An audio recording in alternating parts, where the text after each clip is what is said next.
Hey everybody, this is Greg. I was cleaning out my garage today and I found a few boxes of software that I used to sell. And I thought maybe there's an opportunity to kind of talk to people about how real estate software is sold in the past. Right now, it's software as a service, right? SaaS, everybody hears up. So you are actually buying a subscription to software. So it might be an annual subscription, it might be a monthly subscription. But back in the day, when you sold a box of software, you just recognize that revenue right away.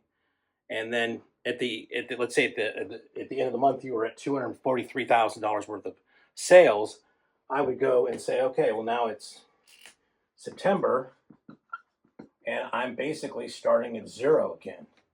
Um, that's tough. Subscription-based software sales is much easier. Having to start right at the bottom at each time was always gave me a lot of angst running a software company. But you did things like you had upgrades. So if we had a Lightning 95 product and we created a Lightning 97, people would pay money to upgrade. So you had a built-in channel there. And we also charge for support. So we typically give maybe the first 90 days of free support, but after that, we sold service contracts, and some brokers and agents would pay for that. But typically, the most of the support happened in the installation period there. So let's look at some of these boxes of software, and I'll take you back through memory lane. So yeah, here are some of the things that I found in my garage. The first thing here is, this is very early. The first piece of software I sold, it was DOS based. It was made for computers running DOS. It was called Lightning, and this helped people access their MLS system through their PC, which went through a modem to a mini computer, right? So this is more of like a terminal emulator, and we called it Lightning. Easy MLS access for real estate professionals. We didn't have a lot of money, so I just used these 6x9 envelopes and I ran them through a LaserJet printer. So this is what you see there. If you see, it says 5.25. That's a 5.25 diskette, which we'll look there. So kind of funny thing is we have the sticker on here, and if you open the sticker, you basically are now agreed to the license, right? So, all right, so let's put that down and take a look here. We've got actually two 5.25 diskettes. So this is, a big program here, which is kind of funny. Obviously, you had to have a user manual with your software back in the day. We had a quick start guide also, but wrote a whole user manual of how to install and use the Lightning software, right? So that was kind of fun. And then, of course, this is great. This is a registration card. So customers would fill this out, and they would either fax it to us or put a stamp on it and mail it to us, and that way we could keep them updated about any new releases or bug fixes. It's just, again, this is pre-internet, so it's amazing how many actual cards were actually mailed into us. We had a stack of these at the receptionist desk, which we had a receptionist, if you can believe that. But anyway, as we got forward, I like playing with different packaging, and there's this packaging here that looks like a CD, right? So you got all the benefits in back. It says the product and who it's from. And if you look at it, though, it's a 3.5 floppy disk, right? So this is they fit in here like a CD. Back in the day, our kind of slogan at Iris was, there are no computer literate people, just people literate programs.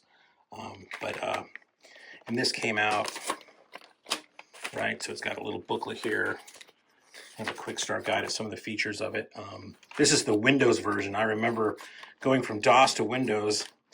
When we finally released a Windows version, we sent it to all our resellers, and we seeded it with like 5 or 6 copies. Said, hey, we got a Windows version now. You should ask if your agents are interested in this, right? And I remember one of our associations sent it back saying, hey, no realtor would ever use a mouse. So that was kind of funny. Along with the software, back in the day, we used to do training tapes on VHS. So this is about, if I remember correctly, this is probably 45 minutes, but they would put it in their VHS player, and then it would teach them about the benefits and features of the product and how to use it. So that was kind of fun. What I really loved are these boxes, though.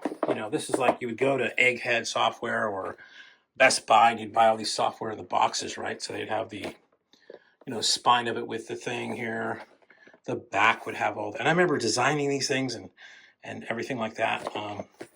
We even have, what is the, what are you looking for as far as, the system requirements, right? the graphics are funny. This guy's really excited about having lightning, right? And handshake for the deal, and they're looking at a CRT there.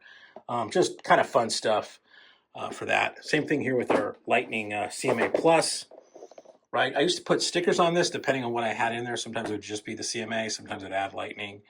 But the quick and easy way to a great CMA. I still think that's a great slogan. Again, more the kind of copy. Back in the day, also, if you remember Clippy, we used to have our own version of Clippy, which was called Sparky, and he would kind of be an animated guy that would be hopping you through the software there. So that was kind of fun, the whole Sparky kind of thing.